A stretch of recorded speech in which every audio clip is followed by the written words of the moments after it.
But let's just say that the MAF improvement has kicked in again. I've got to continue with the MAF running.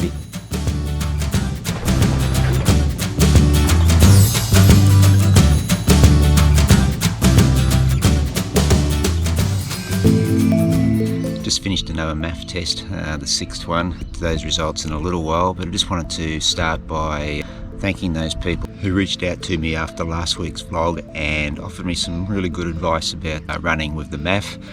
Had quite a few people reach out to me in the comments down below and on various other social media channels, and I just want to say thanks very much, because some of your insights really helped me with working out where I was going to go with the MAF. Guys, if you enjoy this video, please hit that thumbs up button. Hit that thumbs up button to give the video some love. And if you haven't already, please consider subscribing to the channel, because we're getting pretty close to a milestone, and it'd be great to crash through that barrier before next week's vlog. Share the video with your running community, your friends. Housekeeping out of the way, so let's get into the vlog.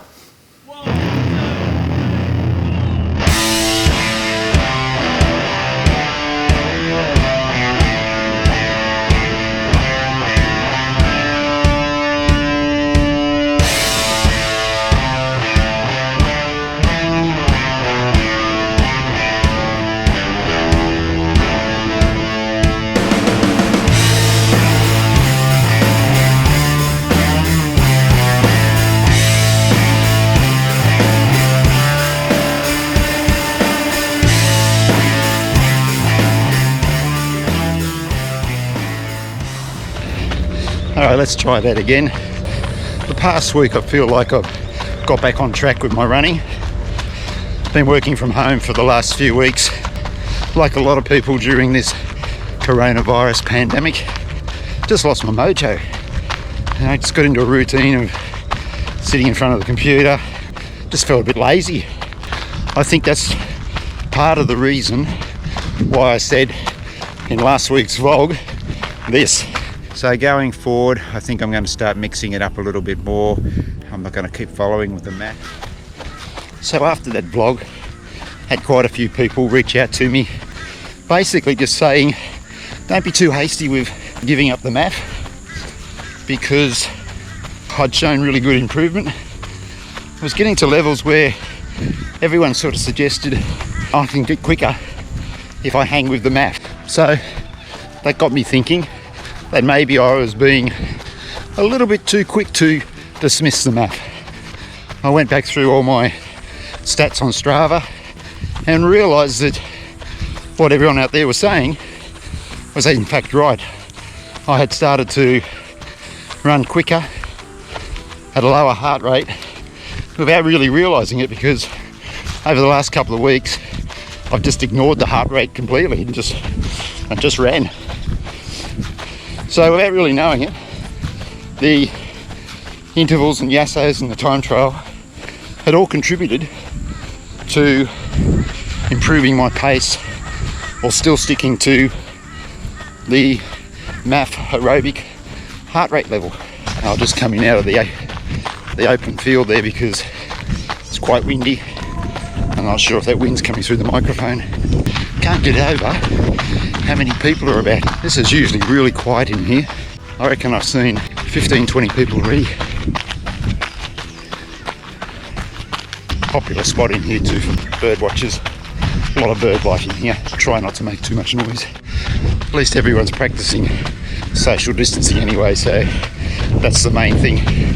So my little experiment with the intervals at MAF pace for a couple of weeks, and then doing the 5k time trial, has really made a difference.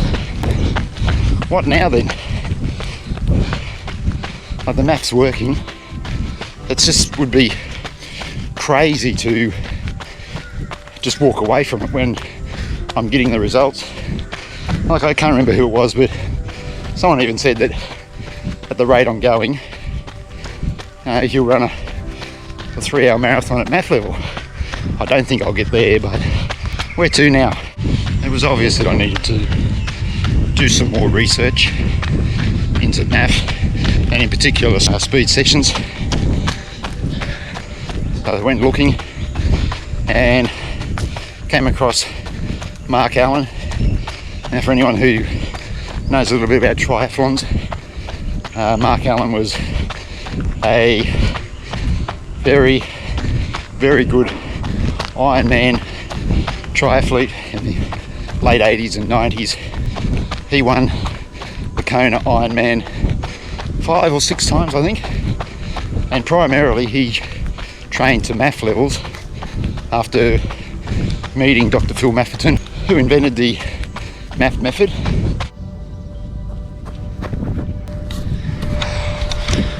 Oh, hang on, I'll just turn this music off. I was able to find out about Mark Allen and running with the MAF on the internet. He was running MAF for 3 months at a time. Usually after about 3 months he found that he would plateau, so he'd reach a level where he wasn't getting any quicker at that heart rate level. It's very windy, so I'll try and maybe move over here. So he'd reach a level, and then he'd go and do 3 or 4 weeks of speed sessions between 15 and 30 minutes twice a week. It seemed that he did quite a lot of fartlek type sessions, and I can only surmise that he was only doing 15 to 30 minutes because he was also doing bike riding and swimming training as well. I guess he didn't want to really overtax the body by doing speed sessions which were too long. But what does it mean going forward? I think I might adopt, in my way, a bit of Mark Allen's way of thinking, where I might now go and do 3 or 4 weeks of speed sessions, see if the improvement is still there.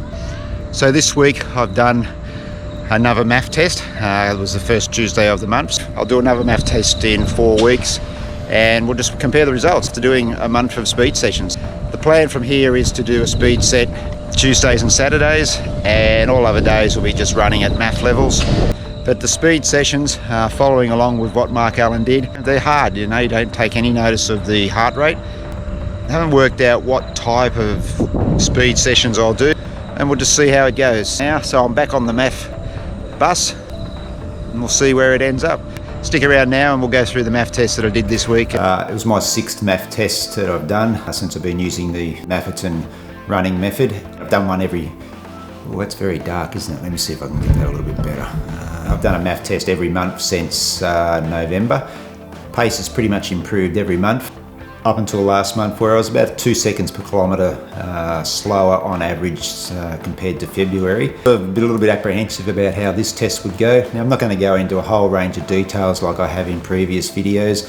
In the descriptions down below, I'll put the results of today's test, break them down into kilometres and heart rate average per kilometre.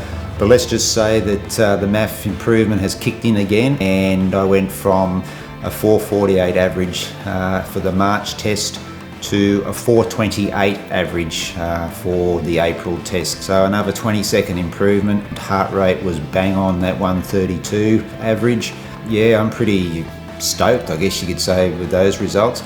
The first test that I did back in November, I was around about 5 minutes 50 per kilometre average. You know, that's an 80-second per kilometre average improvement in 6 months. It just really rams home the fact that I've got to continue with the MAF running because it's working so well for me. But I just now need to go into that new phase where I'll do a month now of speed session. We'll do another MAF test in May and see what happens. Motivation levels are back up.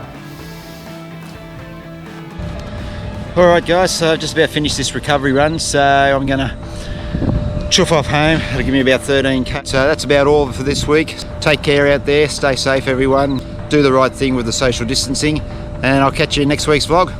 Hooroo!